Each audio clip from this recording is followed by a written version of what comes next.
The air in the churchyard was heavy with silence, the kind that feels thicker than grief. The old oaks of Savannah swayed gently, casting dappled shadows across the white wooden pews set for my father's memorial. I stood there, gripping the folded flag they had handed me moments earlier. My father's last request was to be buried on our family ranch, under the cedar tree he planted when I was born. I hadn't even laid the flowers on his casket when Chloe, my daughter-in-law, stepped forward in stilettos and a snow-white dress as if she were walking a wedding aisle. Then, in front of everyone, my family, neighbors, the church elders, she turned to Jason, my husband of 28 years, smiled like the devil in Dior, and said, "You've wasted enough time, Jason. Your father-in-law is gone. Will you leave Helen and build a real future with me?" And then, with the same hands that once held mine at our wedding, Jason said yes. People gasped. My mother's cane clattered to the ground. The minister stood frozen, Bible midair. I didn't cry. I didn't speak. I simply walked. But not before retrieving one thing my father made sure I'd know how to find: the deed to the family ranch. The land everyone thought was just sentimental. They had no idea what it was really worth. 2 weeks later, they found out. And one by one, they came knocking. My name is Helen Carter. I was raised on that ranch, married a man who promised me forever, and gave birth to a son I thought would carry our legacy. Now, at 55, I'm standing in the ruins of what I thought was my life, holding the only thing my father knew they couldn't take from me. "Helen," my father had said to me 3 days before he passed, his voice barely a whisper in the hospital room. "People will try to bury you alongside me. Don't let them." I didn't understand then. How could I? The betrayal that was coming would have seemed like a bad dream, the kind you wake from with relief washing over you. But there was no waking from this. After I walked away from the funeral, leaving behind the shocked faces and whispered conversations, I drove straight to my father's attorney. The deed was waiting for me, along with a letter from my father. "The land is worth more than they know," he'd written. "But you were the only one who valued it for the right reasons. It's yours now. Use it wisely." I returned to the empty house that night, the home Jason and I had shared for decades. The sheets still smelled like his cologne. His toothbrush stood next to mine. Pictures of our family lined the hallway: Jason, me, and our son, Liam. In every photo, we were smiling. In every photo, I thought we were happy. I gathered his things methodically, placing them in boxes that I left by the front door. Then I changed the locks, disconnected his phone line, and poured myself a glass of my father's favorite bourbon. "To you, Dad," I whispered, watching the amber liquid catch the light. "You saw this coming." The next morning, I woke to pounding on my door. It was Liam, my son, his face twisted with confusion and anger. "Mom?" he said when I opened the door. "What the hell is going on?" "Dad's staying at our house with Chloe. He says you kicked him out." I looked at my son, tall like his father, with my father's eyes, and felt the weight of what was about to change between us. "Come in," I said, stepping aside. "There's something you need to know." We sat at the kitchen table, the morning light streaming through windows that needed washing. I'd always been the one to clean them. "Your father and Chloe have been having an affair," I said, my voice steadier than I felt. "It's been going on for over a year." Liam's face paled. That's not possible." "She's my wife. He's my father. And I'm your mother," I said quietly. "Would I lie to you about this?" He stood up abruptly, the chair scraping against the floor. "This is crazy. You're upset about Grandpa." "You're making things up, am I?" I pulled out my phone and showed him the text messages I'd found months ago. Messages I'd confronted Jason about. Messages he'd sworn were innocent flirtations that meant nothing. Liam read them, his hands shaking. Messages between his father and his wife, planning meetings, discussing their future, laughing about me. "Jesus Christ," he whispered, sitting back down heavily. "Mom, I didn't know." "I know you didn't," I said, reaching for his hand. "This isn't your fault. What are you going to do?" he asked, his eyes wide and suddenly childlike again. I thought of the deed tucked safely in my desk drawer, of the property appraisals my father had quietly commissioned, of the mineral rights that made the land worth millions. "I'm going to do what your grandfather taught me," I said. "I'm going to protect what's mine." That afternoon, I visited the bank and removed Jason's name from our joint accounts. I called our financial advisor and transferred our investments into my name only. I contacted our insurance company and changed the beneficiaries on our policies. By evening, my phone was ringing constantly. Jason, Chloe, even Chloe's parents. I silenced it and sat on the porch, watching the sunset over the edge of the property that had been in my family for generations. A car pulled into the driveway, Jason's sleek black Mercedes. He stepped out, looking disheveled but determined. "You changed the locks," he said as he approached the porch. "And the bank accounts." I nodded, not trusting myself to speak.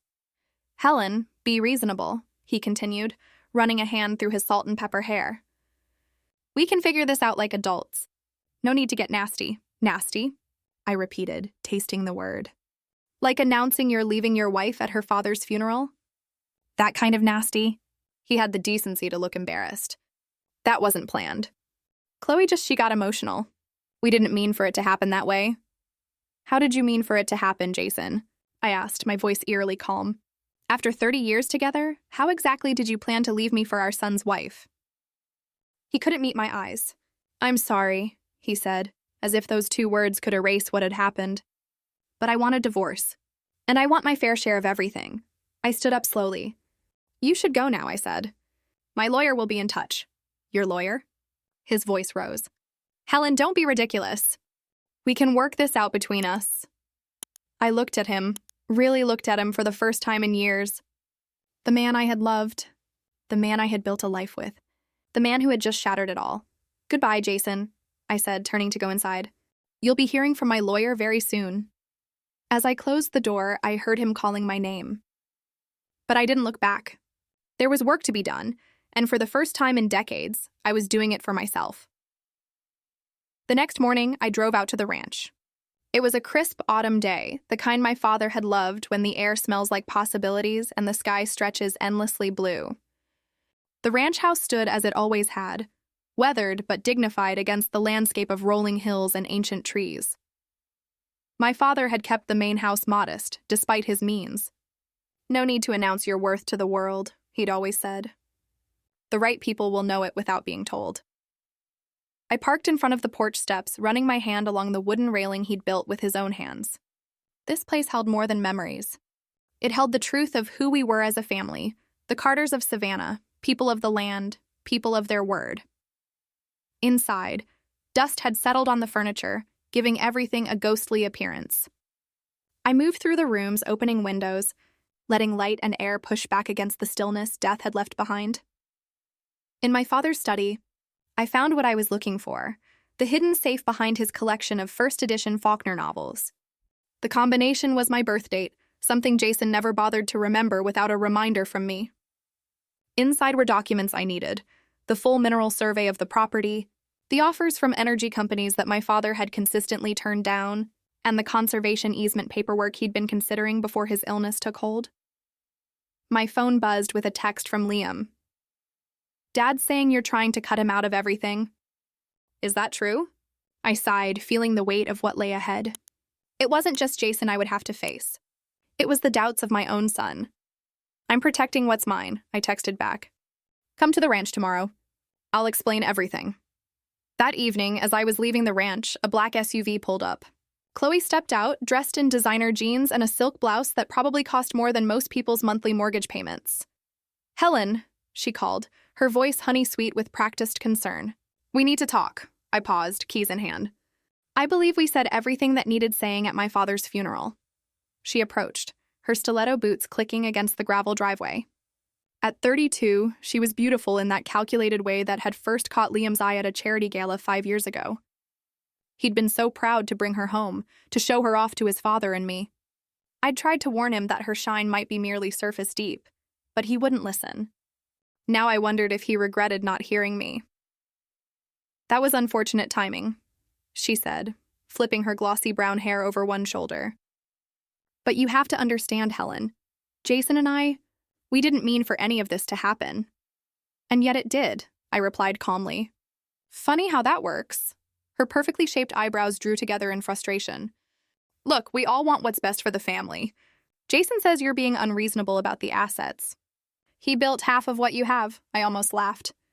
"Did he tell you that?" "Interesting, since most of what we have came from my family, including this ranch."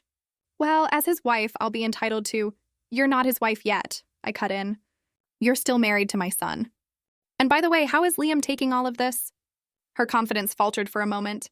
He's adjusting. He'll understand eventually. We didn't want to hurt him, just like you didn't want to hurt me. I asked, my voice steady despite the anger burning in my chest. Tell me, Chloe, what exactly do you want from me today? She straightened businesslike suddenly. Jason mentioned that you've been meeting with lawyers about the ranch. He wants to make sure his interests are protected. His interests, I repeated. In my family's property. You've been married for nearly 30 years, she said, as if explaining something to a child. In Georgia, that makes it marital property. He deserves his share. I looked at her, this woman who had entered our lives like a beautiful storm, destroying everything in her path while smiling sweetly, and felt something shift inside me. Not anger, not even hurt anymore. Just clarity. Chloe, I said, do you know what's special about this land? She glanced around dismissively. It's picturesque, I guess. Good for those Instagram photos you never take. This land has been in my family for 4 generations, I said. My great-grandfather bought it when he came back from the Civil War. Every Carter since has added to it, protected it, loved it. My father knew its value better than anyone. Sentimental value doesn't hold up in court, she said with a shrug. I wasn't talking about sentimental value, I replied. Though that matters too. I was talking about the mineral rights, the oil beneath the surface, the conservation easement that makes this property worth millions to the right buyer. Her eyes widened slightly, the first genuine reaction I'd seen from her. Millions? My father never told Jason, I continued. He never told anyone except me. He didn't trust people who measured worth only in dollars. But yes, Chloe, millions! She took a step toward me, her voice dropping to a conspiratorial whisper. Helen, maybe we've gotten off on the wrong foot here. I'm sure we can work something out that benefits everyone. I smiled, not unkindly, but with finality. There's nothing to work out. The property is in my name alone. My father made sure of that before he died. But surely as Jason's wife, as I said, you're not his wife. And even if you were, it wouldn't matter. This land was never marital property. It belongs to me and only me. The color drained from her face. That can't be legal. It's perfectly legal, I said, moving toward my car. You might want to consult your own attorney about that. Now, if you'll excuse me, I have plans to make. As I drove away, I watched her in my rearview mirror, standing there in her expensive clothes, on land that would never be hers, looking smaller with each passing moment. That night, I sat at my kitchen table with a notepad, making lists. Things to keep. Things to let go. People to trust. People to avoid. The future stretched before me, uncertain but somehow clearer than it had been in years. My phone rang. It was Jason. Chloe told me what you said about the ranch, he began without preamble. You're bluffing, Helen. Georgia is an equitable distribution state. I get half of everything. Not this time, I said. Check with your lawyer if you don't believe me. The ranch was never in both our names.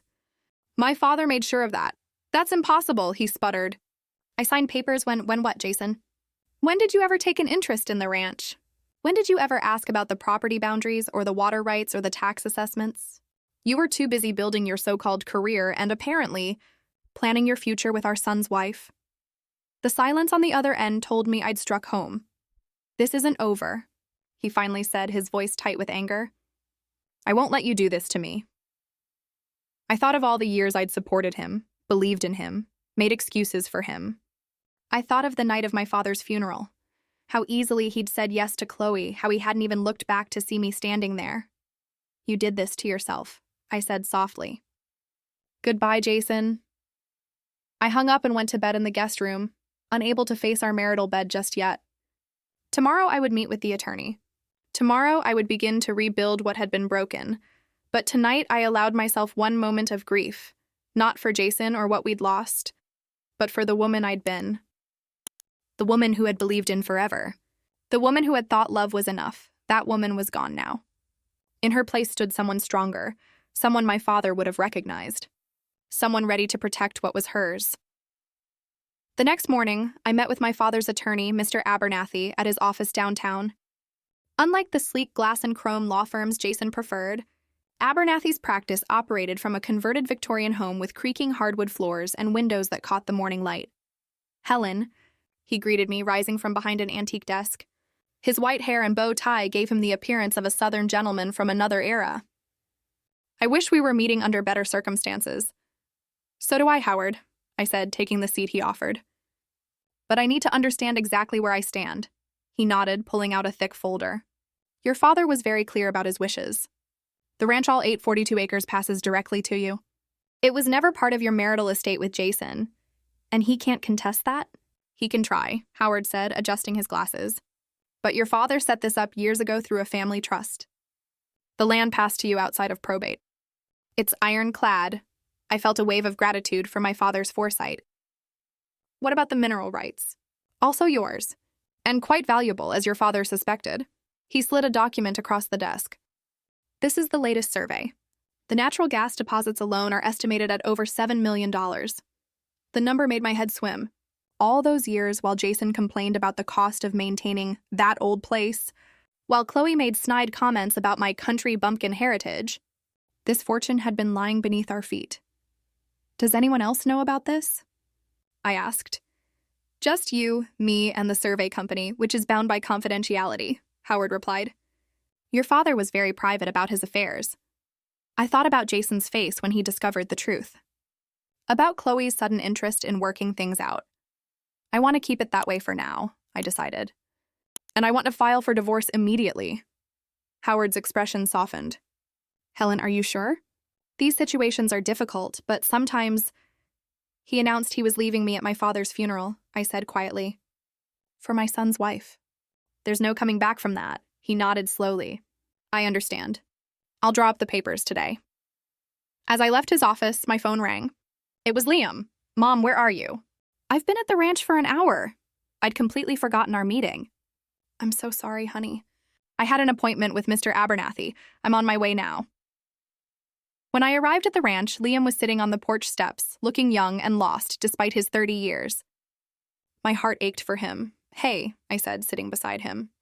I'm sorry I'm late, he shrugged. It's okay. I've just been thinking.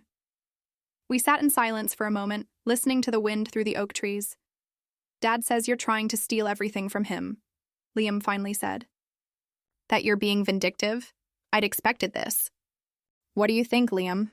He looked at me, his eyes so like my father's searching my face.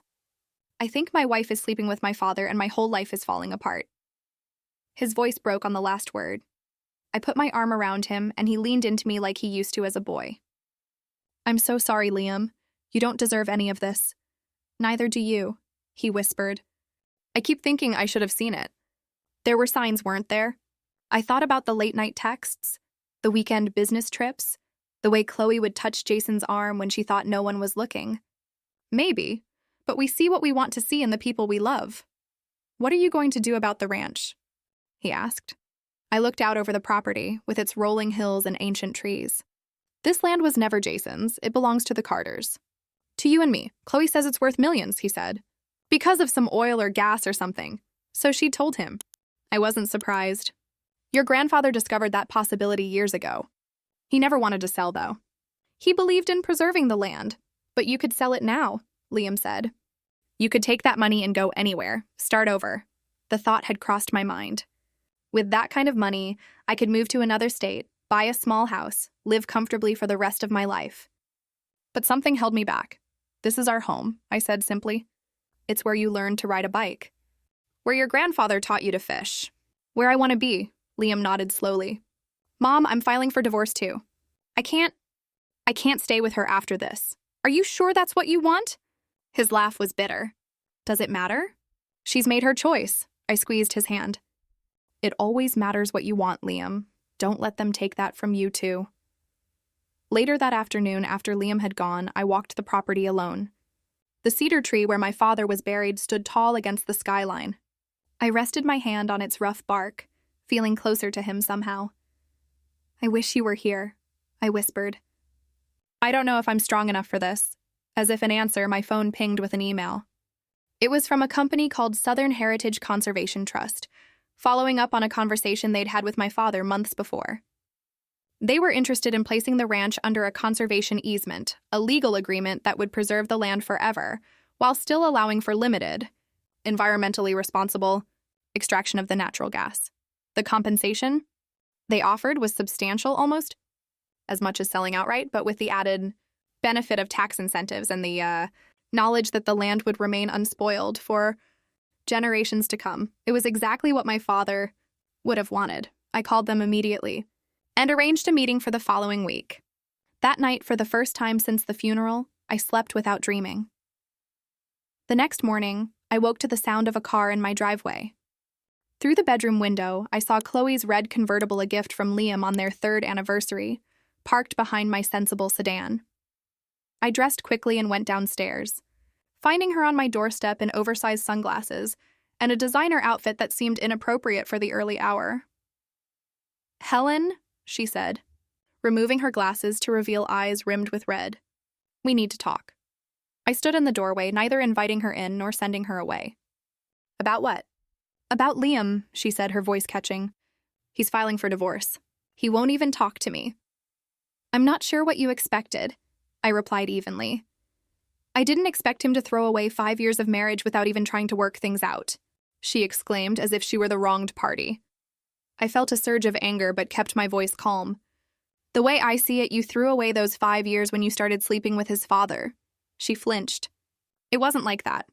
Jason and we connected on a different level. He understands me." "And does he understand what you really want?" I asked, her eyes narrowed. "What do you mean?" "I think you know," I said. "It's not Jason. It's what you think he can give you. Access to the ranch. To the money you believe is there. That's not fair." I finished for her. "Neither is what you did to my son. Or to me." She took a step back, her composure cracking. "You have no idea what it's been like for me living in this town. Married to a man who's content just existing. No ambition, no vision for the future." "Liam has plenty of ambition," I said, defending my son. "He just doesn't measure success the same way you do." "Well, Jason does," she retorted. "He sees the potential in me. In us." I almost felt sorry for her then. "Jason sees what he wants to see. He always has. But let me be clear, neither of you is getting the ranch. Not a single acre." Her face hardened. "We'll see about that. Jason has already contacted his lawyer. He says you'll be lucky to keep the clothes on your back when he's done." "Tell Jason I look forward to seeing him in court," I said, then closed the door on her shocked face. Inside, I leaned against the wall, trembling slightly. The confrontation had left me drained, but somehow clearer about the path forward. There was no going back, no reconciliation possible. I had to protect what was mine, not just for me, but for Liam and for my father's memory. I spent the rest of the day cleaning out Jason's remaining possessions, packing them into boxes that I stored in the garage. Family photos, awards from his time on the city council, books he'd collected but never read, the physical remnants of our life together. In the bottom drawer of his desk, I found something unexpected. A small velvet box containing a diamond necklace I'd never seen before. The receipt was still tucked inside, dated 3 months ago, for an amount that made my stomach clench. A gift for Chloe, no doubt. Purchased with money from our joint account. I set it aside, another piece of evidence for the divorce proceedings. Howard had advised me to document everything, every expense, every asset, every betrayal, large and small. That evening, I received a text from Jason. "I'm coming by tomorrow to get my things." "We need to talk about the house," I replied simply. "Your things are in the garage. The key will be under the flower pot." No response came. I imagined him staring at his phone in frustration, unused to this new version of me, the one who didn't accommodate his every need, who didn't smooth his path through life. As night fell, I sat on the back porch with a glass of wine, watching fireflies rise from the grass. The house behind me felt emptier than it had in years, but also somehow lighter. For the first time in decades, I was answerable only to myself.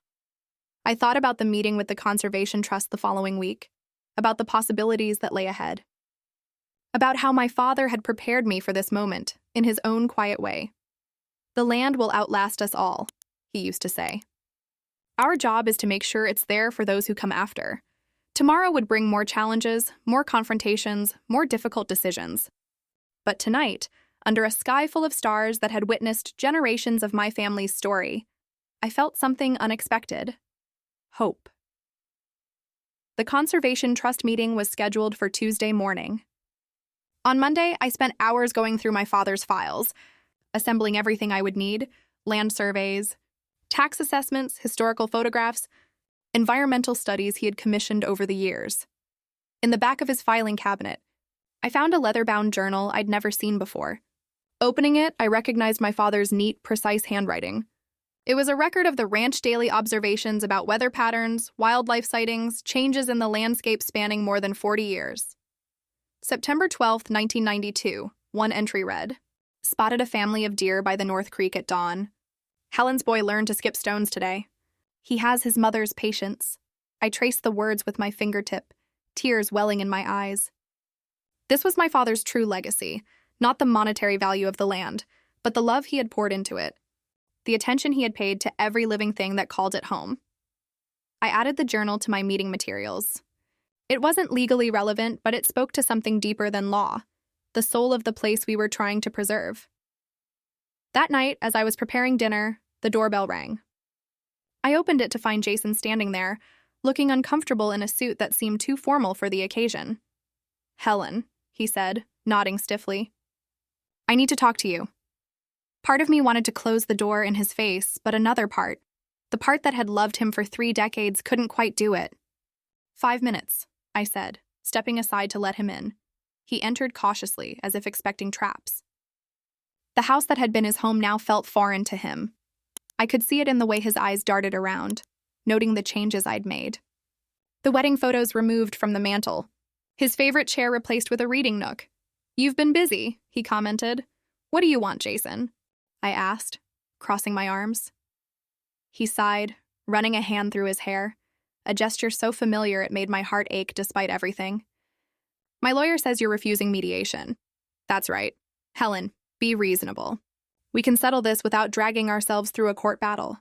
Split everything 50-50 and move on with our lives." I studied his face, the face I had woken up beside for almost 30 years. There was a time when I could read every expression, anticipate his thoughts before he spoke them. Now he seemed like a stranger. "There's nothing to split," I said evenly. "The ranch belongs to me. This house is in my name. Your business is yours. We each keep our respective retirement accounts." "Clean break," his expression darkened. "That's not fair, and you know it." "I put years into this marriage." "So did I replied. "And then you threw it away. At my father's funeral, no less." He had the grace to look ashamed. "That wasn't planned. Chloe She got emotional. "Spare me," I said, holding up a hand. "I'm not interested in your excuses." "Fine," he snapped, his polite facade cracking. "But you should know that Chloe and I have been talking to developers about the ranch. Once I get my half—" "You won't get half," I interrupted. "Not an acre. Not a penny." "We'll see what the judge says about that," he threatened. "Georgia is an equitable distribution state." "The ranch isn't marital property," I said, fighting to keep my voice steady. "My father left it to me through a family trust. It's not subject to division in the divorce." He stared at me, confusion giving way to anger. "That's impossible." "I signed papers."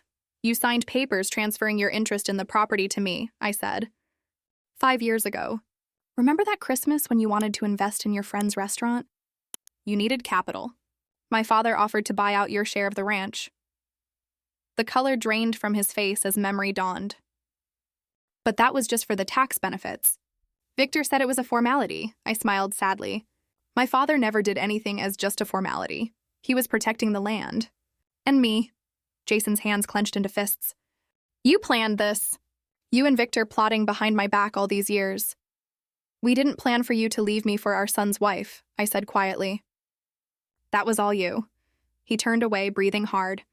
When he faced me again, his expression had changed, less angry, more calculating. "What if we could work something out? Privately. You keep the land, but we share the proceeds from the mineral rights." So that was it. Chloe must have told him about the natural gas deposits. "There's nothing to discuss," I said. "The mineral rights belong to the property owner. That's me." "Helen, be reasonable," he pleaded, his tone shifting to one I recognized, the persuasive voice he used on city council, on clients, on anyone he wanted something from. "We could both benefit from this. You could keep the house, the land itself. I just want a fair share of what's underneath." "A fair share," I repeated. "What would that be, Jason? 50%? 20? 10? What's the price tag on betraying your wife and son?" His face hardened. "This isn't about that." "It's about exactly that," I said. You made your choice. Now you have to live with the consequences. This isn't over, he warned, moving toward the door. My lawyer will be in touch. I'm sure he will, I replied. Goodbye, Jason. After he left, I sat at the kitchen table, hands trembling slightly. Confronting him had been harder than I expected, not because I was afraid, but because seeing him stirred memories I was trying to bury. The young man who had courted me with wildflowers and handwritten poems. The father who had taught Liam to ride a bicycle, running alongside until our son found his balance. The husband who had held me through the night when my mother died. Where had that man gone? Or had he never truly existed? I was still sitting there when my phone rang. It was Liam. Mom, he said, his voice tight with anger. Dad just left my apartment. He tried to convince me to talk you into sharing the mineral rights with him and Chloe. What did you tell him? I asked. I told him to get out, Liam said. I can't believe he would even ask me that. After everything, relief washed over me. I'm sorry he put you in that position. Don't be, he said firmly. I'm on your side, Mom, 100%. Thank you, I whispered, tears threatening again.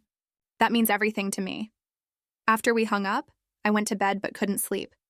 Tomorrow's meeting with the Conservation Trust loomed large in my mind. It represented a crossroads, a choice between maximizing profit and honoring my father's vision for the land. In the morning, I dressed carefully in a navy suit that had hung unworn in my closet for years. Professional but not flashy. The kind of outfit that said I took the matter seriously. The trust representatives, a silver-haired woman named Eleanor and a younger man introduced as Dr. Branson, met me at the ranch. We walked the property together, stopping at the cedar tree where my father was buried. Your father contacted us about 6 months ago, Eleanor explained as we stood in the dappled shade. He was very clear about his wishes for the land. Which were? I asked. To preserve it, Dr. Branson said, while allowing for responsible use of the resources. He was ahead of his time, environmentally speaking. That sounds like him, I smiled. He used to say we don't really own the land, we're just its caretakers for a while. Eleanor nodded approvingly. The easement we're proposing would allow for limited extraction of the natural gas using the most environmentally sound methods available. The majority of the property would remain undeveloped in perpetuity. And the financial terms? I asked, though money wasn't my primary concern. We're prepared to offer $6.8 million, Dr. Branson said, plus significant tax benefits over time. It was less than I might get by selling the mineral rights outright. But the difference seemed a small price to pay for keeping my father's legacy intact. I'll need to review the paperwork with my attorney, I said, but I'm very interested.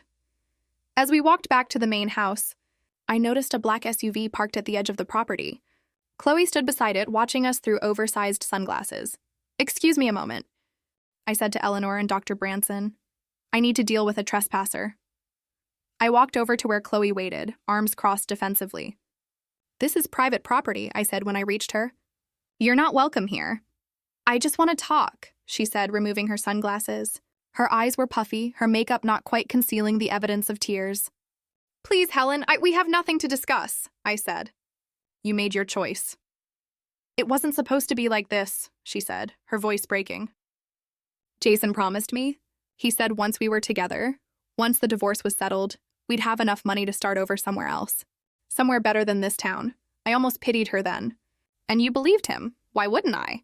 She asked, genuine confusion in her voice. He's a city councilman. Everyone respects him. Everyone except his wife and son, I pointed out. The people who know him best. She glanced toward Eleanor and Dr. Branson, who were waiting by their car. Who are they? Developers? That's none of your business, I said. Now please leave. Liam won't even talk to me, she said, ignoring my dismissal. He changed the locks. Blocked my number. What did you expect? I asked. That he'd forgive you for sleeping with his father? Tears spilled down her cheeks. I didn't mean to hurt him. It just happened. Things like that don't just happen, I said. They're choices. Choices with consequences. So that's it? She asked bitterly. You won't even consider sharing the money? After everything Jason did for you? I looked at her, really looked at her, and saw not a villain but a young woman who had made terrible decisions based on false promises and her own selfish desires. Still, understanding didn't equal forgiveness. Goodbye, Chloe, I said, turning away. Don't come back here again. As I rejoined Eleanor and Dr. Branson, I felt lighter somehow, as if another weight had been lifted from my shoulders. The path ahead was becoming clearer with each passing day. "Is everything all right?" Eleanor asked with concern. I watched Chloe's SUV disappear down the driveway in a cloud of dust. "Yes," I said. "Everything is exactly as it should be." 3 weeks after meeting with the Conservation Trust, I signed the paperwork in Howard Abernathy's office. The ranch would be protected forever, with strict limitations on development and a comprehensive plan for responsible extraction of the natural gas. In return, I received a check that changed my financial reality overnight. "Congratulations, Helen," Howard said, handing me a glass of champagne after the trust representatives had left. "Your father would be proud." I sipped the bubbly liquid, thinking of the cedar tree where he rested. "I hope so. What will you do now?" he asked. "With the settlement, you could go anywhere, do anything." The question had been on my mind for weeks. Jason had contested the divorce, dragging out proceedings with petty demands and accusations. Chloe had been spotted around town with a real estate developer, her interest in Jason apparently waning as the reality of his financial situation became clear.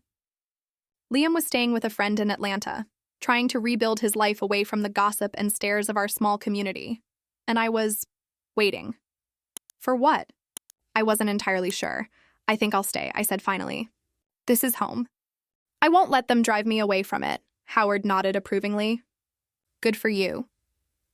That evening, I walked the perimeter of my property, not the ranch, but the house I'd shared with Jason. It was a beautiful home on 3 acres, with gardens I'd tended for decades and a view of the sunset that still took my breath away. But it was also filled with memories that sometimes felt like ghosts. My phone buzzed with a text from Liam. "Coming home this weekend. Can I stay with you?" My heart lightened. "Of course," I replied. "Your room is waiting." Later that night, as I was sorting through old photo albums in a fit of nostalgia or masochism, I wasn't sure which, the doorbell rang. It was late for visitors, almost 10 o'clock. Through the peephole, I saw Jason standing on my porch, shoulders slumped, hair disheveled. He looked nothing like the polished city councilman who had been making thinly veiled threats through his attorney for weeks. I opened the door cautiously. "Jason, what are you doing here?" The smell of whiskey hit me before he spoke. "Can I come in, please?" I hesitated, then stepped aside. Whatever he had to say, it was better said inside than on my front porch where neighbors might witness it. He stumbled slightly as he entered, confirming my suspicion that he'd been drinking heavily. I led him to the kitchen and put on a pot of coffee without asking if he wanted any. "What's going on?" I asked, keeping the island between us. He sat heavily at the counter, running his hands over his face. Chloe left. I wasn't surprised, but I kept my expression neutral. "I'm sorry to hear that," he laughed bitterly. "No, you're not. You're probably thrilled." "I don't take pleasure in other people's pain," I said. "Not even yours." He looked up at me with bloodshot eyes. "She's been seeing Bradley Parker, that developer who's always at the city council meetings. Apparently they've been consulting on projects for months. The irony wasn't lost on me." "That must be difficult for you. She took everything," he continued as if I hadn't spoken. "Emptied our joint account, maxed out my credit cards, left me with a note saying I was a stepping stone." He shook his head in disbelief. "A stepping stone." I poured him a cup of coffee and slid it across the counter. "Drink this." He took a sip, grimacing at the bitterness. "You were right about her. About everything." "That doesn't give me any satisfaction," I said truthfully. "The thing is," he said, his voice dropping to nearly a whisper, "I think I knew. Deep down, what she was. What we were doing to you and Liam. But I couldn't stop. It was like being under a spell." I thought of the woman I'd confronted at the ranch, beautiful, calculating, utterly self-interested. "It wasn't a spell, Jason, it was vanity. Yours and hers." He flinched but didn't argue. "I've lost everything, Helen. My reputation, my family, most of my clients. The party is talking about asking me to step down from the council. What do you want from me?" I asked, suddenly tired. "Forgiveness? Sympathy? I don't know," he admitted. "Maybe just someone who knows me. The real me. Not the version Chloe saw or the town sees, but me." There was a time when his vulnerability would have moved me to comfort him, to take his hand and promise that everything would be all right. But that time had passed. I don't think I know that person anymore, I said quietly. If I ever did. He nodded slowly, acceptance settling over his features. I guess I deserve that. This isn't about what you deserve, I said. It's about what's true. We can't go back, Jason. Too much has happened. I know, he whispered. I miss our life. The simplicity of it. The certainty. I thought about those years raising Liam, building our careers, creating a home together. Had it really been simple? Had it been certain? Or had I just chosen not to see the cracks forming beneath the surface? Liam's coming home this weekend, I said, changing the subject. He's staying here. Jason's eyes lit up briefly. Do you think... Would he see me? That's up to him, I replied. I won't interfere either way. He nodded, understanding the boundary. I should go. Are you sober enough to drive? I asked. I walked, he admitted. My license... There was an incident, I sighed. Of course there was. I'll call you a cab. After he left, I sat in the quiet kitchen, thinking about the strange turns life could take. 6 months ago, I had been a wife, secure in what I thought was a solid marriage. Now I was a soon-to-be ex-wife, financially independent, rebuilding a life I'd never planned for. The next morning, I woke with a sense of purpose I hadn't felt in weeks. I spent the day cleaning Liam's room, shopping for his favorite foods, and generally preparing for his visit as if he were still the teenager who had left for college years ago. When he arrived on Friday evening, I was struck by how much older he looked, not in his features, but in his eyes. Heartbreak had aged him, as it had me. Mom, he said, wrapping me in a bear hug that lifted me off my feet. I missed you. I missed you too, I said, squeezing him tight. So much. Over dinner, he told me about the job he'd been offered in Atlanta, a position with an environmental consulting firm that aligned perfectly with his degree in conservation biology. It's a good opportunity, he said, pushing food around his plate. But I'd be so far from you. Atlanta's only a few hours away, I reminded him. And this house isn't going anywhere. Neither am I. He looked up, relief evident in his expression. You're staying then? Even after everything? This is home, I said simply. I won't let them take that from me too. He nodded, understanding completely. Dad called me yesterday. I know, I said. He was here the other night. Chloe left him. Liam's laugh was hollow. For Bradley Parker, I heard. Small town. What did you tell your father? I asked carefully. He sighed, running a hand through his hair, so like Jason in that gesture, yet so different in everything else. I told him I need time, that I'm not ready to forgive him. May never be. That's fair, I said. You don't owe him anything. I keep thinking about trust, Liam said, his expression troubled. How do you ever trust anyone again after something like this? It was a question I'd asked myself countless times over the past months. I don't know, I admitted. But I have to believe it's possible. Otherwise, what's the point? Later that night, we sat on the back porch watching fireflies rise from the grass. The evening was warm, cicadas providing a soundtrack to our companionable silence. I went to the ranch today, Liam said eventually. Saw the Conservation Trust signs. I signed the papers last week, I told him. Your grandfather's legacy is secure. He smiled, the first genuine smile I'd seen from him in months. That's great, Mom. Really great. There's something else, I said, reaching for the envelope I'd placed on the side table earlier. This is for you. He opened it, his eyes widening as he read the document inside. Mom, this is a deed. For 20 acres of the ranch, I nodded. The parcel by the creek, where you used to camp with your grandfather. It's yours now, but why? He asked, genuinely confused. It's not about need, I interrupted gently. It's about legacy, about roots. That land has been in our family for generations. Now a piece of it belongs to you, no matter what. Tears filled his eyes. I don't know what to say. You don't have to say anything, I assured him. Just know that whatever happens, wherever life takes you, you always have a place to come back to. He hugged me then, and I felt something heal between us, mother and son, survivors of the same storm. The next morning, we walked the property together, talking about his plans for the future. He'd build a small cabin someday, he decided. A weekend retreat. Maybe a place to bring a family of his own when the time was right. Do you think you'll ever marry again? He asked as we made our way back to the house. The question caught me off guard. I haven't thought about it, I said, though that wasn't entirely true. Right now, I'm focused on rebuilding. On figuring out who I am without your father. Whoever that is, Liam said with conviction. She's pretty amazing. His words stayed with me long after he returned to Atlanta. In the quiet of the house, I began to think about what came next. Not just survival, but revival. A life reimagined. I enrolled in a landscape architecture course at the local community college, fulfilling a dream I'd deferred for decades. I joined a book club. I volunteered at the Historical Society, helping to document the stories of Savannah's oldest families, including my own.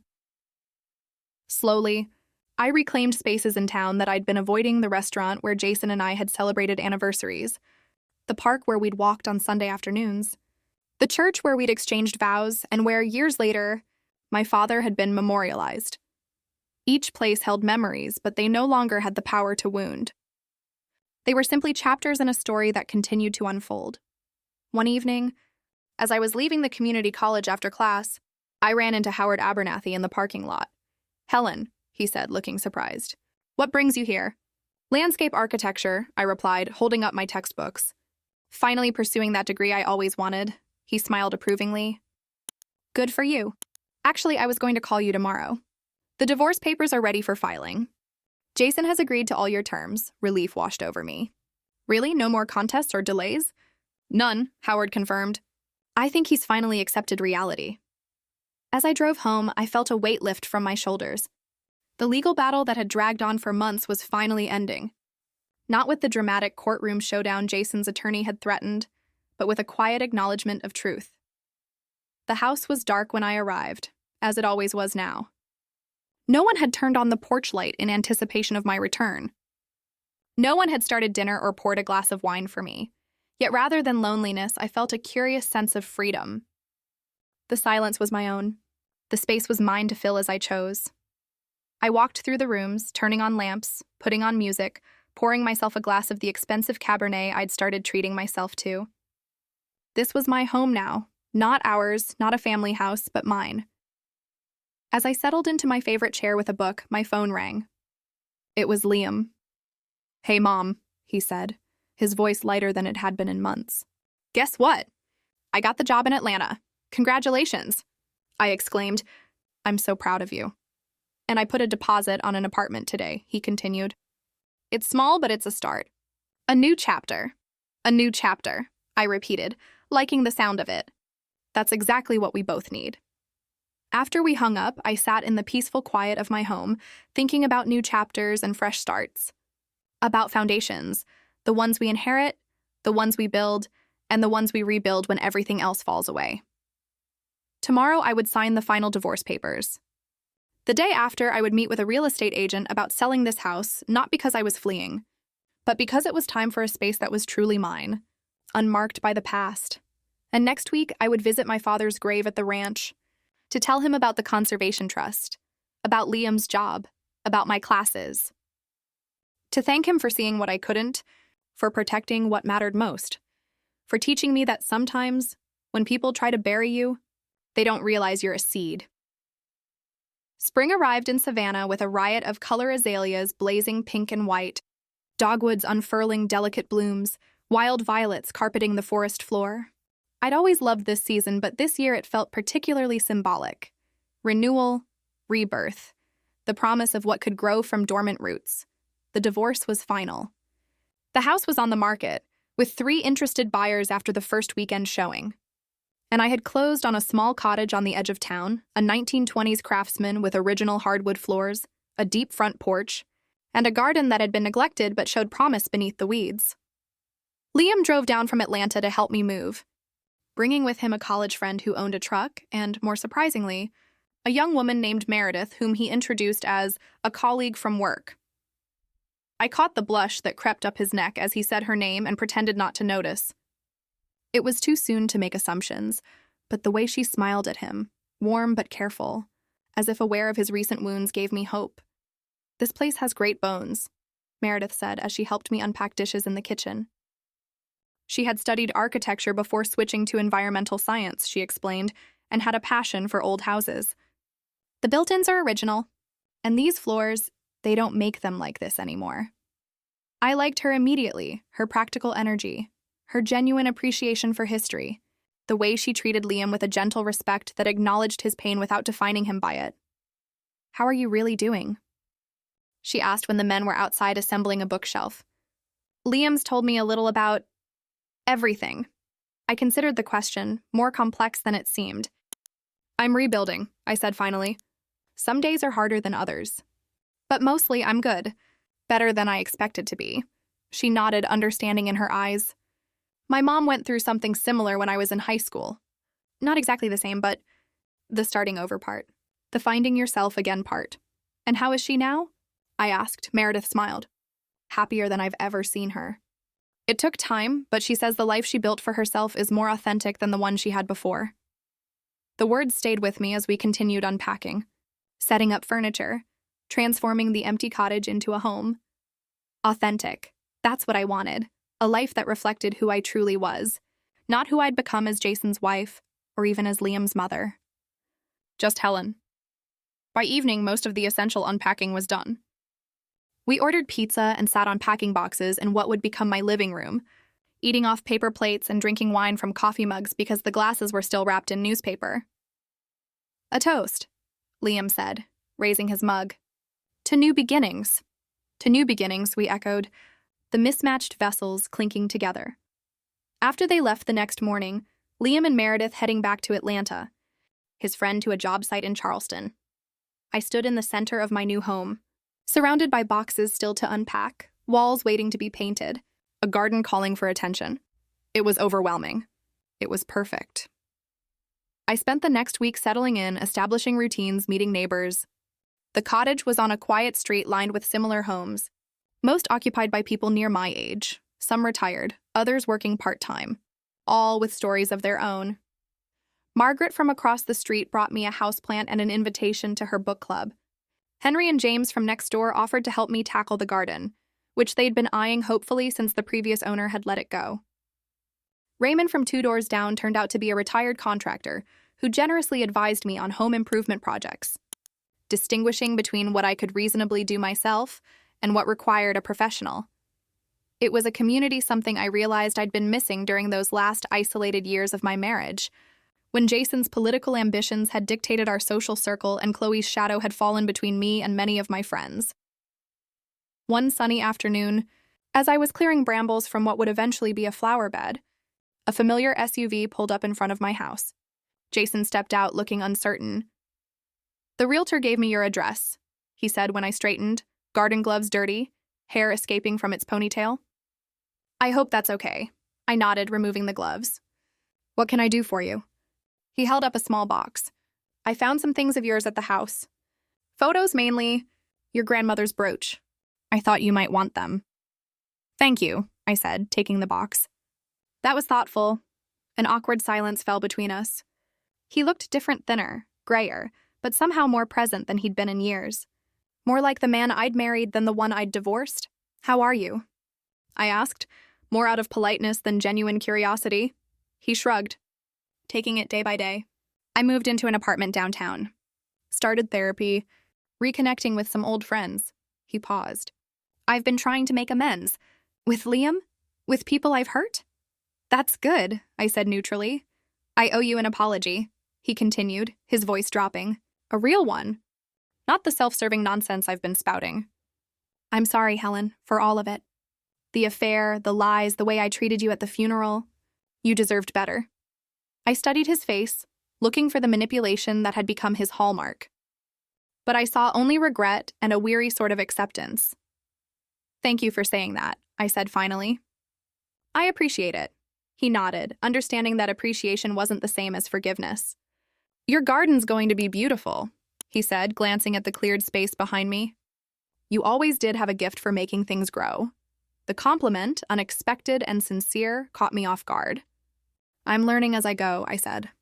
"Trial and error." "Aren't we all?" he replied with a sad smile. "Well, I should let you get back to it. Take care, Helen." "You too," I said, watching as he returned to his car and drove away. The encounter left me with complicated feelings, not regret or longing, but a strange sort of closure. Jason was acknowledging his wrongs without expecting redemption. It was more than I'd thought him capable of. Later that evening, as I sorted through the box he'd brought, I found photos I'd forgotten existed: Liam as a toddler on the ranch with my father, Jason and me on our honeymoon in the Blue Ridge Mountains, my parents on their 40th anniversary. Memories preserved in glossy rectangles, moments from a life that no longer existed except in these images. I decided to create a memory wall in my new home, not to dwell in the past, but to honor it. To acknowledge that even the painful chapters had shaped me into who I was becoming. The next day, I received an unexpected call from Howard Abernathy. "Helen," he said, his voice more formal than usual. "I have a somewhat unusual situation to discuss with you. Do you have a moment?" "Of course," I replied, curious. "What's going on?" "It's about Chloe Reynolds," he said, using her maiden name rather than Liam's surname. "She came to my office this morning. It seems she's in some financial trouble and is looking to make amends." I felt a flicker of suspicion. "What kind of amends?" "Financial ones," Howard said. According to her, she withdrew a substantial amount from Jason's accounts before leaving him. Now she claims she wants to return it, but she's afraid he'll press charges if she contacts him directly. She asked if I would act as an intermediary. "And what did you tell her?" I asked. "That I represent you, not Jason, and that I'd need to discuss it with you before proceeding." I considered the situation. Chloe, who had taken everything she could from both my son and my ex-husband, was now seeking a way to return money without facing consequences. It seemed out of character. "Did she say why she's doing this?" I asked. Howard's sigh was audible through the phone. "She mentioned something about cleaning up her karma before getting married." "Apparently," Mr. Parker proposed. I almost laughed at the irony. Chloe, who had destroyed 2 marriages, was now concerned about her karma as she prepared to enter a third. "What would you like me to do?" Howard asked. "I can refuse to get involved, or I can facilitate the return of the funds to Jason." I thought about Jason's visit the day before, his genuine apology, his efforts to make amends. About the man he'd been and the man he was trying to become. "Tell her you'll handle it," I decided. "Return the money to Jason. He doesn't need to know it came from Chloe." "Are you sure?" Howard sounded surprised. "After everything she did?" "It's not for her," I clarified. "It's for me. I don't want her debts, financial or karmic, on my conscience." After hanging up, I went back to work in my garden, turning soil that hadn't seen sunlight in years, making space for new growth. It felt symbolic, this act of reclamation, taking what had been neglected and seeing its potential. That weekend, I invited my new neighbors for a simple housewarming, nothing elaborate, just wine and cheese on the porch as the evening cooled. Margaret from the book club, Henry and James with their gardening advice, Raymond with practical suggestions for the squeaky floorboard in the hallway, and a few others I'd met in passing. To Helen, Margaret toasted, raising her glass, and to new friendships. As the glasses clinked, I looked around at these people who had welcomed me without reservation, who knew nothing of my history but accepted my present. It felt like a gift, this chance to be known for who I was now, not who I had been. Later, after everyone had gone home, I sat alone on the porch swing, watching fireflies rise from the newly turned earth of my garden. My phone buzzed with a text from Liam, "Coming down next weekend with Meredith. She has ideas for your kitchen renovation. Hope that's okay." I smiled, typing back, "More than okay. Can't wait to see you both." Life was moving forward in unexpected ways. Liam was healing, finding connection with someone who seemed worthy of his kind heart. Jason was facing his demons, trying to become a better man. Even Chloe, in her self-interested way, was attempting to right some wrongs. And I was building something new, a home that was truly mine. Relationships based on authenticity rather than obligation. A future defined by possibility rather than loss. The next morning, I drove out to the ranch for the first time in weeks. The Conservation Trust had begun their careful work marking boundaries, conducting additional surveys, preparing for the limited extraction that would fund the preservation of the majority of the land. I walked to the cedar tree where my father rested, sitting on the bench I'd placed there after the funeral. "You were right," I said aloud, feeling his presence in the rustling leaves above. about the land, about Jason, about what I'd need to weather the storm. A gentle breeze stirred the branches, sending dappled sunlight dancing across the ground at my feet. I wish you could see it all, I continued. Liam's new job. The conservation plan? My cottage, I smiled. You'd probably tell me I'm painting the kitchen the wrong color. The image made me laugh, my father's gruff practicality, his insistence that some things were simply done a certain way. But you'd be proud, I think, I added softly, of how we've handled everything, of how we've protected what matters. I sat there for a long time, surrounded by the land that had sustained generations of my family.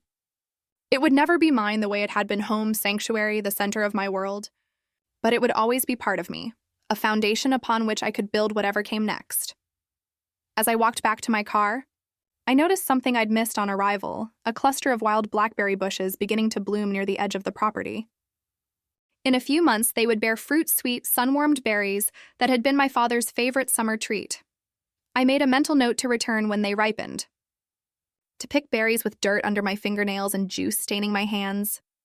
To make a cobbler in my new kitchen, perhaps sharing it with Liam and Meredith, or with my new neighbors, to savor the sweetness that can grow from even the most tangled brambles. 6 months passed in a blur of small transformations.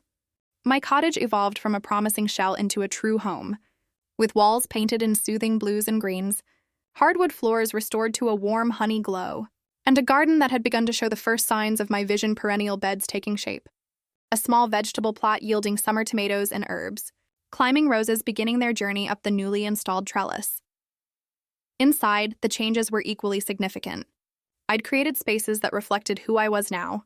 A reading nook by the front window, a drafting table in the spare bedroom where I worked on landscape designs for my classes, a kitchen renovated with Meredith's thoughtful guidance to balance charm with functionality.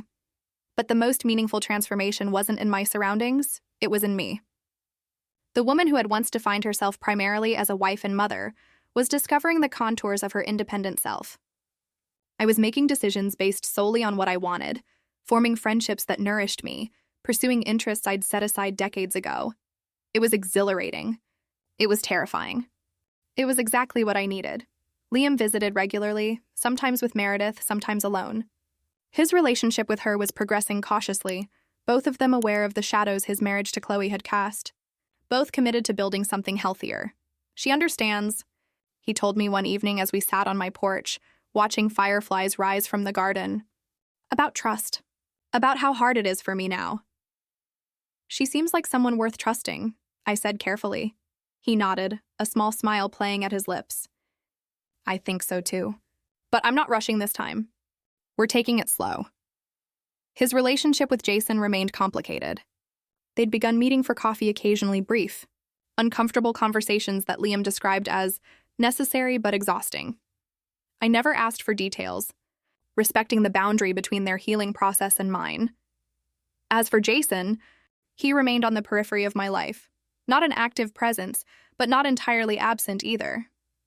He'd sold the house we'd shared, using part of the proceeds, and unknowingly, Chloe's returned money, to establish a scholarship fund at the local community college for students studying environmental conservation.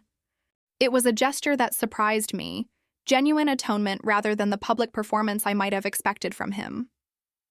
Chloe married Bradley Parker in a lavish ceremony covered by the local society pages. I didn't read the article, but Margaret brought it to book club, unable to resist the gossip. 300 guests, she reported, eyebrows raised. Flowers flown in from Holland. A dress that cost more than my first house. I merely smiled and changed the subject. Chloe's choices no longer had the power to wound me, and I found I had no desire to engage with her story, even from a distance. My own story was unfolding in quieter ways. I completed my first semester of landscape architecture courses with high marks and genuine passion. I joined the Historical Preservation Committee, where my knowledge of local land and families proved unexpectedly valuable. I dated occasionally, nothing serious, just coffee or dinner with men Margaret or my other friends introduced me to. Practice in remembering how to engage with someone new. And then came the phone call that changed everything. It was an ordinary Tuesday afternoon in early autumn. I was in my garden dividing perennials for spring when my phone rang with an unfamiliar number. Mrs. Walker? A woman's voice asked when I answered. Carter, I corrected automatically, having reverted to my maiden name after the divorce. Helen Carter. Ms. Carter, I apologize.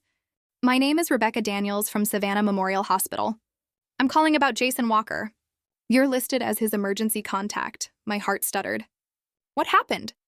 Is he all right? Mr. Walker was brought in an hour ago with chest pains, she explained, her voice professionally calm. He's stable now, but the doctors are running tests. He asked if we could call you. I sat back on my heels, garden trowel still in hand, dirt still under my fingernails. Of course, I'll be there shortly.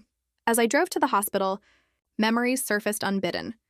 Jason teaching Liam to ride a bike in our driveway, laughing at my terrible attempts at making gumbo, holding my hand at my mother's funeral. The good moments, the ones that had been overshadowed by how things ended.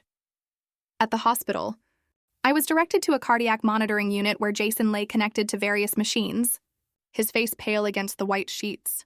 Helen, he said when he saw me, surprise and something like relief in his voice. You came! Of course I did, I replied, setting my purse down and taking the chair beside his bed. What happened? He attempted a weak smile. Apparently, I should have listened to you about eating more vegetables and less steak. Was it a heart attack? I asked. Just a warning, he said. Angina, they called it. Scary enough to get my attention. A doctor came in then, a young woman with kind eyes and a direct manner. She explained that while Jason hadn't suffered a major cardiac event, the tests showed significant blockage in one coronary artery. He would need a stent placed, lifestyle modifications, and regular follow-up care. Is there someone who can help with your recovery? She asked Jason. You'll need some assistance for the first few days after the procedure. He glanced at me uncertainly, then shook his head. I live alone, but I'll manage. After the doctor left, an uncomfortable silence filled the room. I knew what I needed to do, what basic human decency required, but I hesitated, aware of the boundaries I'd carefully constructed between my new life and my old one. You shouldn't be alone after a procedure like that, I finally said. I have a guest room. You can stay with me until you're back on your feet. His eyes widened. Helen, you don't have to. I know I don't have to, I interrupted. I'm offering. As a friend would? Are we friends? He asked quietly. I considered the question seriously. I don't know what we are, Jason, but we were part of each other's lives for 30 years. That counts for something, he nodded, blinking rapidly. Thank you. I called Liam from the hospital parking lot, explaining the situation. His response was cautiously supportive. Are you sure about this, Mom? He asked. Having Dad stay with you? It's temporary, I assured him. Just until he can manage on his own. It's the right thing to do. There was a pause before he responded. You're a better person than I am. No, I said firmly. Just older. You gain perspective with time. The next few days were a blur of hospital visits, procedure preparations, and converting my guest room into a recovery space. I stocked the kitchen with heart-healthy foods, cleared pathways for easier movement, and generally prepared for a house guest I'd never expected to have. Jason came through the procedure well. The doctors were optimistic about his recovery, prescribing medication, dietary changes, and a gradual return to physical activity. When I brought him to my cottage 2 days later, he was quiet, taking in the space I'd created for myself with an expression I couldn't quite read. It suits you, he finally said as I showed him to the guest room. The whole place. It's very Helen. I wasn't sure if it was a compliment, but I took it as one. Thank you. It's still a work in progress. The first few days of our temporary living arrangement were awkward, both of us hyper-aware of the other's presence, careful to maintain personal space, polite in a way we'd never needed to be during our marriage. But as Jason regained strength and I settled into a caregiving role that felt familiar, yet fundamentally different, the tension began to ease. We developed a routine. Mornings on the porch with coffee, watching birds at the feeders I'd installed. Quiet afternoons where I worked on school projects while he read or napped. Evening meals at the kitchen table with conversations that gradually expanded beyond his health to include my classes, Liam's job and eventually carefully, shared memories. Do you remember that cabin we rented for our 10th anniversary? He asked one evening as we finished dinner. The one with the leaky roof and the family of raccoons in the crawl space? I laughed despite myself. How could I forget?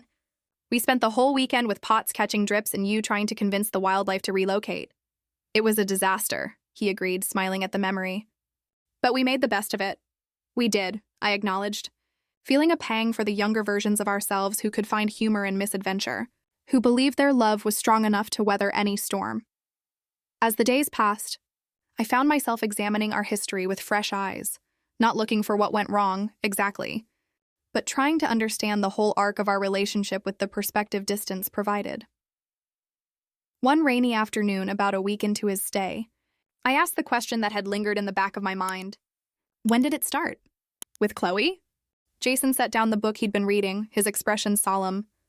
Are you sure you want to know? I think I need to, I said honestly. Not to hurt myself, but to understand. He nodded slowly. It was after Liam's promotion dinner. The one at the old pink house. About 2 years ago. I remembered the evening, Liam proud and glowing, Chloe stunning in a red dress. Jason unusually animated as he toasted our son's success. She texted me the next day, he continued, his voice low with shame. Said she wanted to discuss a surprise for Liam's birthday. We met for coffee, and it wasn't about Liam's birthday at all. Why her? I asked, the question that had haunted me from the beginning. Why our son's wife, of all people? He was quiet for a long moment. She made me feel important, he finally said. Interesting. Like I still had something to offer. It was selfish and pathetic, but that's the truth. I nodded, absorbing his words. And me? What happened with us? We grew apart, he said, then shook his head. No, that's too easy. I grew away. You were always there, steady, reliable. I started seeing that as boring, predictable. I wanted excitement, validation.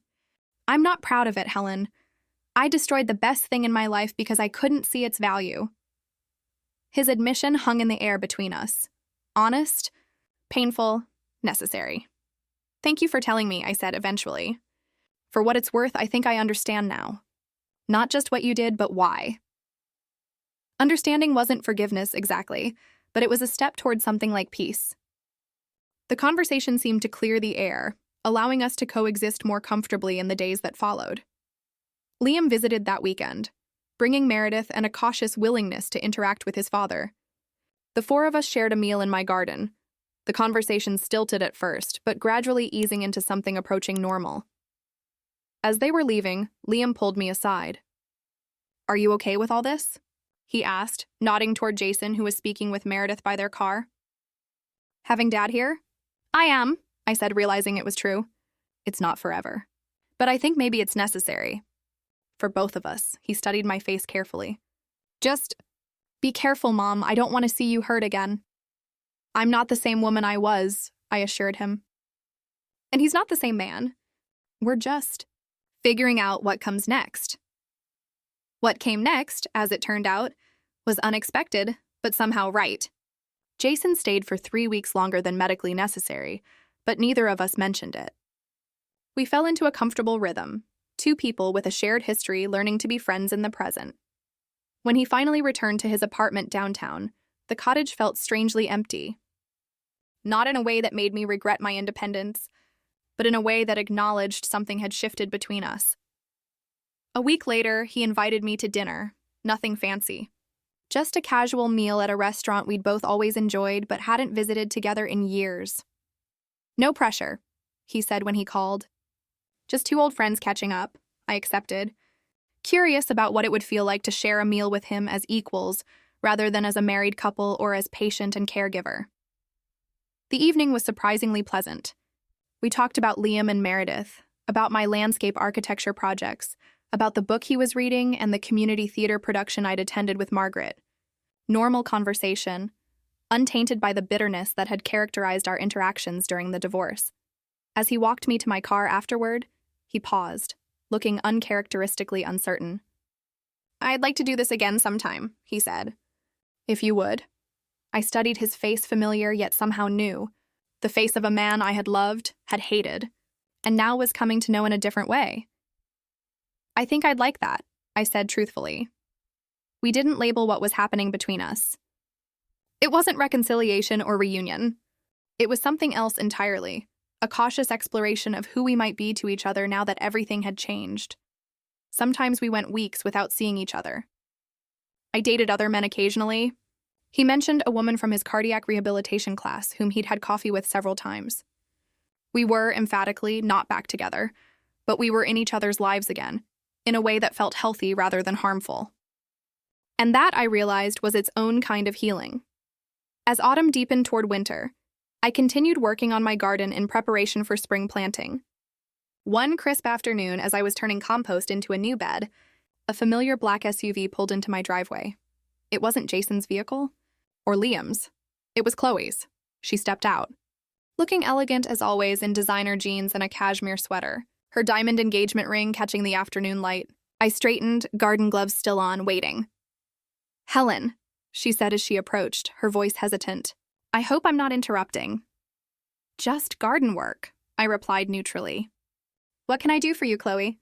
She glanced around, taking in the cottage, the garden, me in my work clothes with dirt on my knees. "You've made a nice life here," she said, sounding almost surprised. "I have," I agreed. "But I doubt you came to discuss my landscaping." She smiled tightly. "No, I wanted to apologize in person for everything." I studied her, looking for the manipulation that had been her hallmark.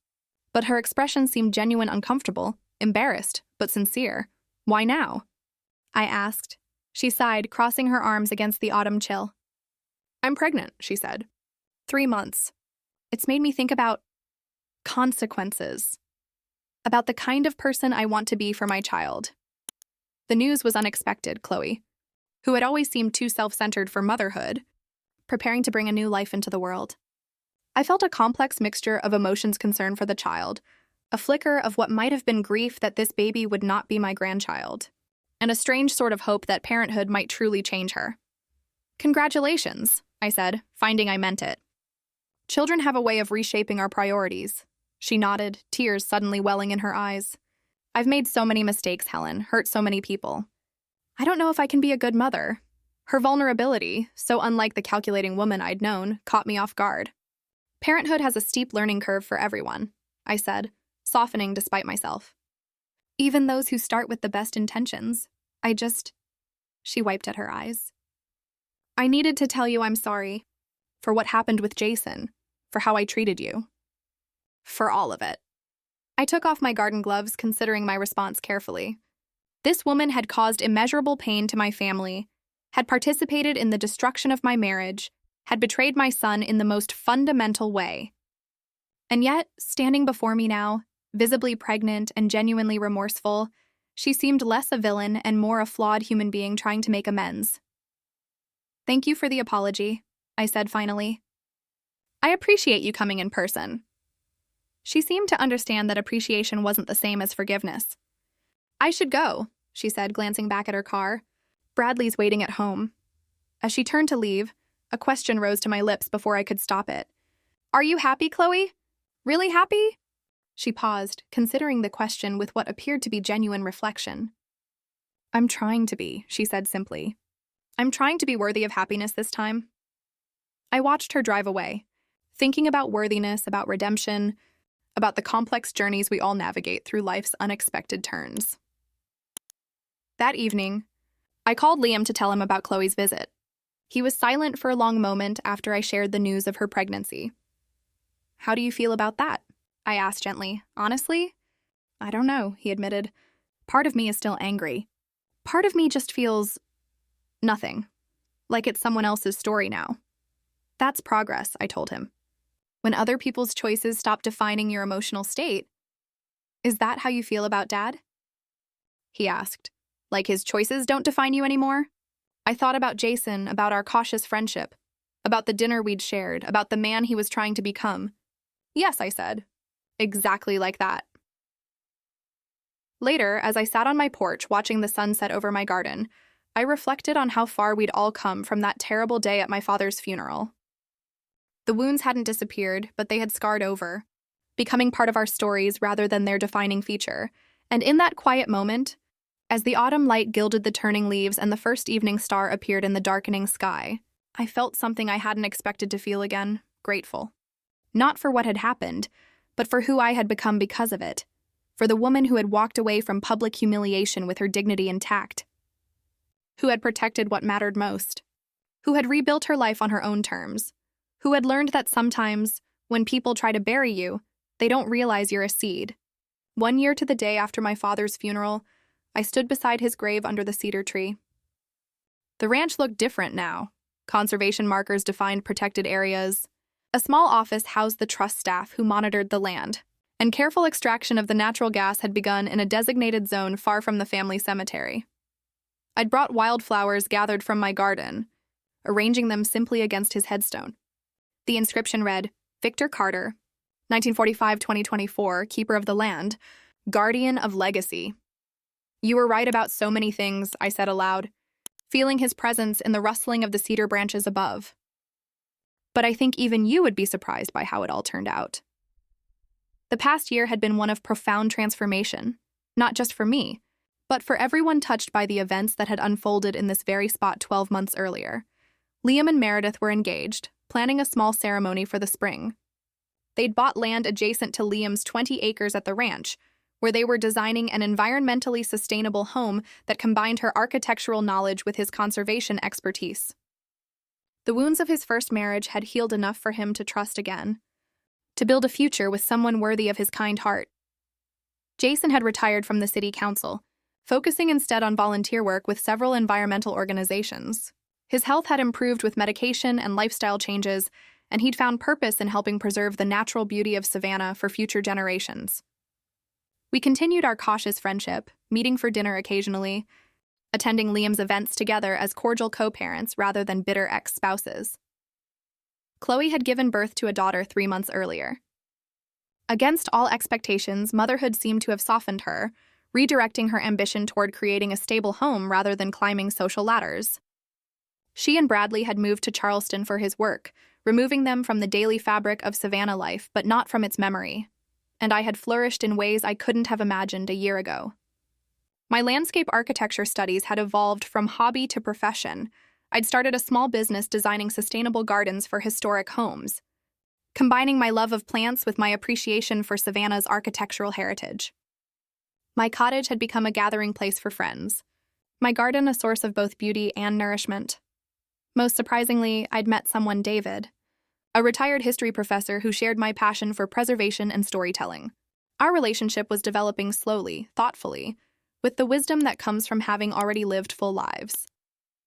We were companions rather than saviors to each other, adding joy to lives that were already complete on their own. I wish you could have met him, I told my father, adjusting the flowers against his headstone. You'd approve, I think. He values substance over appearance. Just like you did. A gentle breeze stirred the cedar branches, sending dappled sunlight dancing across the ground. I closed my eyes, remembering my father's last words to me in the hospital. People will try to bury you alongside me. Don't let them. At the time, I hadn't understood. Now the meaning was crystal clear. Not just a warning about Jason and Chloe's betrayal, but a deeper truth about resilience, about the ability to grow from devastation, to transform loss into legacy. Mom, Liam's voice called from the path leading to the family cemetery. He appeared a moment later, Meredith beside him, both carrying additional flowers for my father's grave. We thought we might find you here today, he said, bending to kiss my cheek before placing his bouquet beside mine. Your grandfather would have loved seeing you two together, I said, smiling at them both. He always had excellent judgment about people. Unlike his daughter, Liam teased gently, who invited her ex-husband to dinner last week. I laughed, accepting the friendly jab. Your father and I are better as friends than we ever were as spouses. That's a kind of wisdom, too. Speaking of wisdom, Meredith said, her eyes bright with excitement, we wanted to show you something. She pulled a folder from her bag, opening it to reveal architectural drawings. The final plans for our house. We incorporated some of your garden design suggestions. I studied the renderings with genuine admiration. The home they designed was beautiful, modern, yet respectful of the land, with large windows oriented to capture natural light and views of the creek where Liam had learned to fish with my father. It's perfect, I said, tracing the outline of the native plant garden I'd helped them plan. When do you break ground? Next month, Liam replied. We're hoping to be in by Christmas. And we want you to be our first overnight guest, Meredith added, once the guest room is finished. The invitation touched me deeply, not just because they wanted to include me in their new beginning, but because it represented how far we'd all come. From the fractured family we'd been a year ago to this new configuration built on honesty, respect, and genuine care. We stood together in the dappled shade of the cedar tree, 3 generations connected by this place. My father beneath the soil he'd tended all his life, me finding my way forward after unimaginable upheaval, and Liam with Meredith creating the next chapter of our family's story. Later that afternoon, I hosted a small gathering at my cottage, a commemoration not of my father's death, but of his life and legacy. Liam and Meredith were there, of course. So were my neighbors who had become dear friends. Howard Abernathy attended with his wife. David arrived bearing a rare book of Savannah history he'd found at an estate sale, and somewhat surprisingly, Jason came too, bringing a photo album of my father that he'd discovered while cleaning out his storage unit, pictures from fishing trips and family holidays, moments captured in time that showed the bond between these 2 very different men. As the evening progressed, conversation flowed easily. Laughter mingled with more serious reflections, and the atmosphere was one of genuine warmth. Standing in my kitchen preparing coffee for dessert, I found myself overwhelmed by a wave of gratitude so intense it brought tears to my eyes. David found me there, quietly wiping away tears while the coffee brewed. "Everything all right?" he asked, his gentle voice concerned but not intrusive. I nodded, smiling through the tears. "More than all right. I was just thinking about how none of this would exist if things hadn't fallen apart first." He considered this thoughtfully, in the way I'd come to appreciate about him, taking my words seriously, giving them the weight they deserved. "There's a Japanese concept called kintsugi," he said.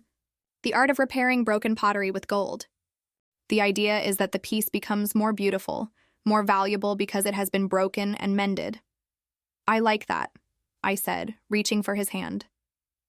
"The broken places becoming the strongest parts." Later, after everyone had gone and I sat alone on my porch in the soft spring evening, I thought about kintsugi, about the gold that had filled the fractures in my life. Not wealth, though the Conservation Trust had provided financial security. Not romance, though David brought joy and companionship I hadn't expected to find again. The gold was something else entirely. Self-knowledge, resilience, the discovery that I was capable of rebuilding, of thriving, of finding purpose and meaning beyond the roles that had defined me for decades. The woman who had walked away from her husband's public betrayal at her father's funeral, that woman had been shattered, humiliated, stripped of the future she'd planned. But from those broken pieces had emerged someone stronger, wiser, more authentically herself than she'd ever been before. In the months and years that followed, life continued its unpredictable journey. Liam and Meredith married in a simple ceremony beneath the cedar tree, with my father's presence felt in every rustle of its branches. They welcomed their first child a year later, a son they named Victor, who would grow up knowing the ranch as his heritage and its conservation as his birthright. Jason remained in my life as a friend and co-grandparent, our shared joy in Liam's happiness creating a bond that was different from, but no less meaningful than what we'd once shared as husband and wife. He never remarried, focusing instead on rebuilding his relationship with our son and finding purpose in community service. Chloe and Bradley raised their daughter in Charleston, their lives intersecting with ours only occasionally through mutual acquaintances. I heard she'd started a foundation supporting young mothers in difficult circumstances, perhaps finding redemption through helping others avoid the mistakes she'd made. David and I continued our relationship at our own pace, enjoying shared interests and separate passions, creating a partnership based on mutual respect rather than dependency. We traveled together, explored the historic homes and gardens of the South, built a life that honored our individual journeys while celebrating the road we'd chosen to walk together. And I continued to grow literally, in my ever-expanding garden, and figuratively, in my understanding of what truly mattered. The woman who had once defined herself primarily through her relationships to others now stood confidently on her own, connected but not defined by the people she loved. On my 60th birthday, 5 years after that fateful funeral, I visited my father's grave again. The cedar tree had grown taller, its roots deeper, its shade more expansive, much like the legacy he'd left behind. "You told me people would try to bury me," I said to him as I arranged fresh flowers on his grave. "But you never told me what would happen afterward." I smiled, feeling his presence in the gentle breeze that stirred my hair. I grew, Dad, just like you knew I would, standing there in the dappled sunlight. I remembered something my father used to say when I was young and impatient for seeds to sprout in our family garden. The most important growth happens underground, where you can't see it. Trust the process. He'd been right about that too. The most profound changes in my life had happened beneath the surface in quiet moments of decision, in private acts of courage, in the steady determination to rebuild what had been broken. And now, looking back on the path that had led me here, I understood the final truth my father had tried to teach me. When people try to bury you, they don't realize you're a seed. And seeds, with time and care and the right conditions, don't just survive, they transform. They push through darkness into light. They become more than anyone could have imagined. They bloom.